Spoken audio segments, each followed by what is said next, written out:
Good evening, visitors. Welcome to the Australian War Memorial's Last Post ceremony. My name is Gerard Pratt, and joining us today from the Royal Australian Navy is Commander Paul Mogak. We're honoured to welcome Mr. Alex McGowan, President of the Naval Association ACT section, who will lay a wreath in remembrance of the loss of 84 members of HMAS Canberra's ship's company during the Battle of Savo Island 76 years ago today. We warmly welcome Mr. Arthur B. Culverhouse, a trustee of the Brookings Institution and Chairman Emeritus of O'Melveny and Myers LLP. We welcome the veterans who have served, those that are still serving, and the families that support them.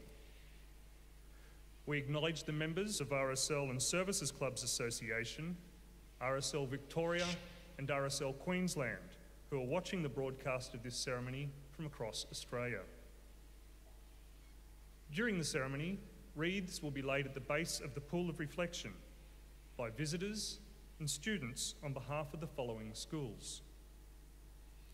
From Queensland, St Joseph's School, Claremont. And from New South Wales, St John's Lutheran Primary School, Canberra. Invite you all now to please stand and join in singing the National Anthem.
Children, please be seated.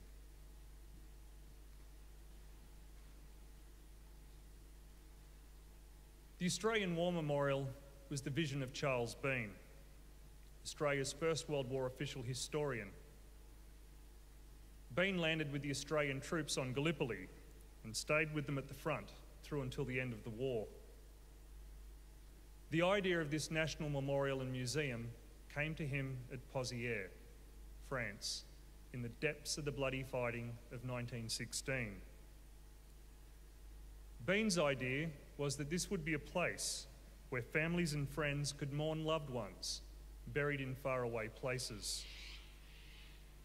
It would also be a place that could help all Australians understand what these men and women had endured and what they had done for us. Bean's vision, to which we remain true, is best expressed as inscribed in the entrance to the memorial's galleries. Here is their spirit, in the heart of the land they loved, and here we guard the record which they themselves made. Tonight, we will read the story behind just one of those on the Roll of Honour, which lists the names of more than 102,000 men and women who have given their lives for us in war and operations for more than a century. But first, we present a lament, Flowers of the Forest. Wreaths or floral tributes will now be laid at the base of the Pool of Reflection.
Today, we remember and pay tribute to Flight Sergeant Francis Smith Forsyth. Born in St Ninian in Stirling, Scotland, on the 15th of September 1922, Francis Forsyth, known as Frank, was the son of James and Isabella Forsyth. Around 1928, the Forsyth family emigrated from Scotland to Australia and settled in Mackay in Queensland. The young Frank Forsyth attended the local state school before going on to work as a plumber. On the 18th of August 1941, he enlisted in the Royal Australian Air Force with his brothers John and Jim Forsyth. John would go on to serve in Bomber Command and was later awarded the Distinguished Flying Cross for his service with No. 106 Squadron, Royal Air Force. After enlistment, Frank Forsyth commenced training as an air gunner.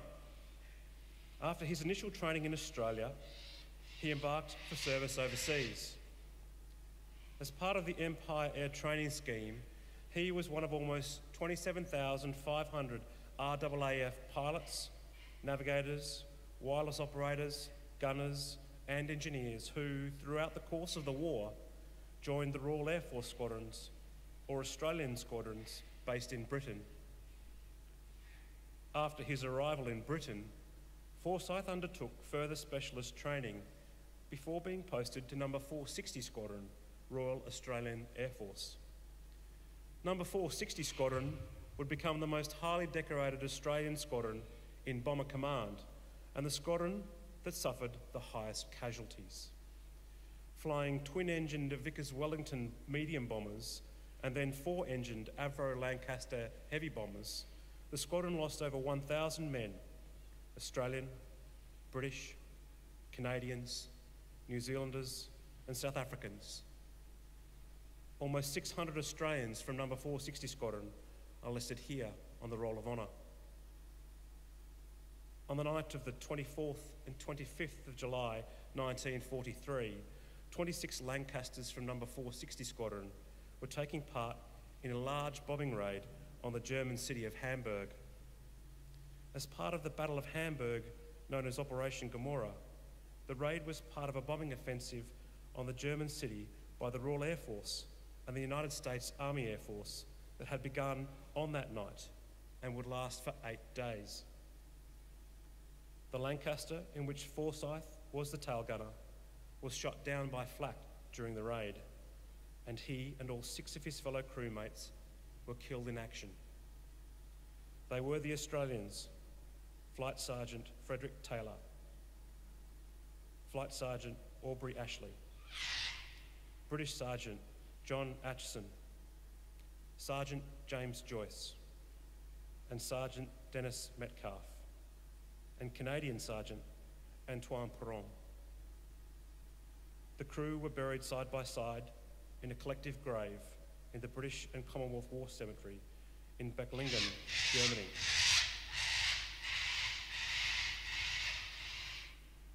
Francis Forsyth was 20 years old. His name is listed on the Roll of Honour on my left, among almost 40,000 Australians who died while serving in the Second World War. A photograph of his headstone is displayed today beside the pool of reflection. This is but one of the many stories of service and sacrifice told here at the Australian War Memorial. We now remember Flight Sergeant Francis Smith Forsyth, who gave his life for us, for our freedoms, and in the hope of a better world.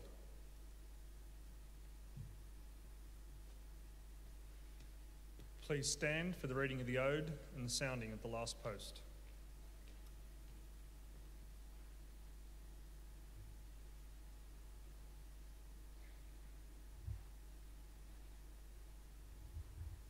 They shall grow not old, as we that are left grow old.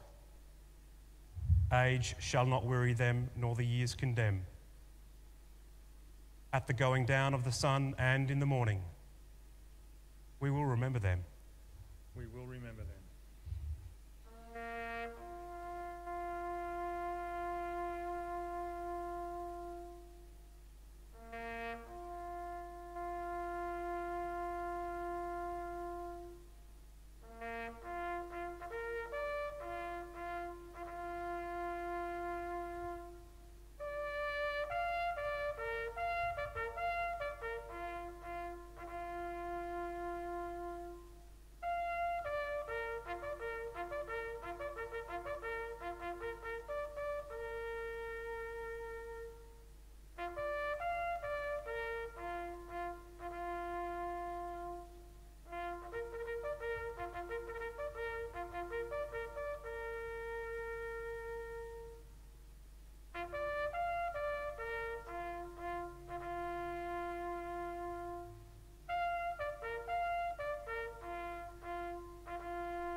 lest we forget. Lest we forget.